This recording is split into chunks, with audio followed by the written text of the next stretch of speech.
আমাদের দেশটা এগিয়ে যদি যেতে হয় এই সব সাধারণ মানুষের উন্নয়নের দরকার, সাধারণ মানুষের কর্মের দরকার, তবে আমরা এগিয়ে যেতে পারবো। আশা করি সবাই ভালো আছেন, আলহামদুলিল্লাহ আমিও ভালো আছি। আমি দাঁড়িয়েছি, আমার পেছনে আপনারা দেখতে পাচ্ছেন যে অসংখ্য লোকজন, কেউ কোদাল, কেউ কাশি, বিভিন্ন ধরনের যন্ত্রপাতি নিয়ে দাঁড়িয়ে আছে। কেন তারা দাঁড়িয়ে রয়েছে? তারা বিক্রি হওয়ার জন্য। আমরা বিভিন্ন ধরনের হাটের কথা শুনতে পারি, কিন্তু কখনো কি শুনেছি মানুষের হাট রয়েছে যেখানে মানুষ ক্রয় বিক্রয় হয়? ঠিক আমার পিছনেই বগুড়া শহরের কলোনিতে প্রতিদিন ভোর থেকে 9টা 10টা অবধি মানুষ বিক্রি হয়। এখানে কেউ বা বিক্রি হতে আসে, কেউ বা ক্রয় করতে আসে।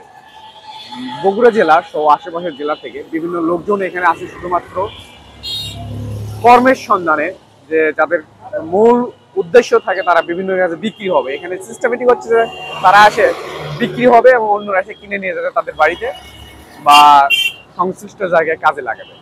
তো দর্শক, আমরা সেই সব শ্রমিকদের সাথে কথা বলবো, আশা করি আমাদের পুরো ভিডিওর সাথেই থাকবে। চলে ফেরত যাওয়া লাগে প্রতিদিন, তারপরে প্রতিদিন চলে না, কালকে ফেরতও যেতে হয়। এই যে ধনুর থেকে একটা মোটা অঙ্কের টাকা খরচ করে আসে, ধরেন একটা গাড়ি ভাড়া লাগে, ফেরত যাওয়া তো খুব দুঃখজনক একটা ঘটনা। আজকে এখনো বিক্রি তো হন নাই। কেমন দিন দেয় পার দিন? ওই 500-600। নন্দীগ্রামের কাজ করলে কেমন টাকা আসতো? অল্প। কত? 300-400? দর্শক, আমরা সবসময় আসলে উন্নয়নের কথা বলি বা আমাদের দেশ এগিয়ে গেছে এই ধরনের বিভিন্ন কথা বলে দিই, কিন্তু এই যে দেখতে পাচ্ছেন আমার পিছনে অধিকাংশ লোক যারা বগুড়া জেলার বিভিন্ন উপজেলা থেকে চলে এসেছে, প্রত্যন্ত এলাকা থেকে এসেছে শুধুমাত্র দুমুঠো ভাতের জন্য, 400-500 টাকা কামলার জন্য। তবুও অনেকে বলছে যে আমরা এখান থেকে ফেরত যাই, যে আমরা অনেক টাকা গাড়ি ভাড়া দিয়ে আসি, ফেরত যাই, যাওয়ার কারণে আমাদের লসও হয়ে যায়। প্রতিদিন হয়তোবা এখানে বিক্রিত নাও হয়ে আর কি। আপনার বয়স তো প্রায় 50 পার হয়ে গিয়েছে। 57 বছর। আপনার ছেলেরা নাই? আছে 3। এই বছর, গত বছর বয়সেও আপনাকে কষ্ট করে এতদূর থেকে আসে, মানে প্রবাসে আমাদের যারা যায় আর কি কাজে, এরকম বিক্রি হতে যায়, সেম আপনি বাংলাদেশের বগুড়াতেও এসেছেন, কষ্ট হয় না? খুব কষ্ট হয়। তারপরে আসতে হয়। ছেলেরা কাজ করে না? বেকার সব। বেকার। দর্শক, আপনারা দেখছেন যে চতুর্পাশে আমাকে ঘাও করেছে, শুধুমাত্র কারণ একটাই যে আমাদের কর্মের অভাব, দেশে অভাব অনটন চলছে। আসলে সত্য কথাগুলো তুলে ধরার মতো কেউ নেই। আমরা সবসময় উন্নয়নের জিকির করি যে আমাদের ফ্লাইওভার রয়েছে, মেট্রো রেল রয়েছে।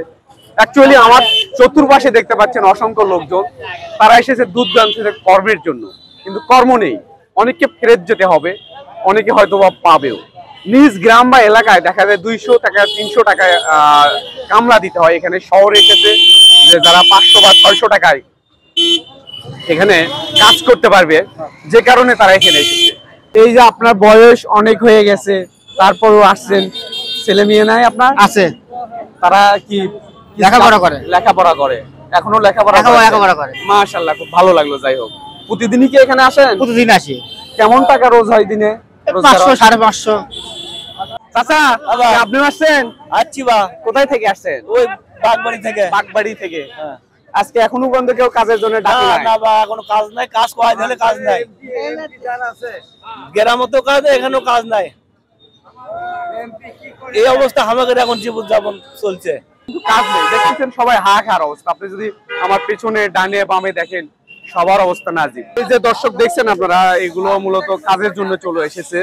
সো এখানে জন ভাত নিয়ে এসেছে, যাই হোক গ্রাম থেকে ভাত নিয়ে এসেছে। চাচা, কোথায় থেকে আসছেন? আমরা উদ্দিরগোলা থেকে আসেন। প্রতিদিন কি আসেন? প্রতিদিন। এখনো আজকে কর্মের ব্যবস্থা হয় নাই? হয়নি এখনো। মাঝে মধ্যে কি ফেরত যেতে হয়? আলহামদুলিল্লাহ।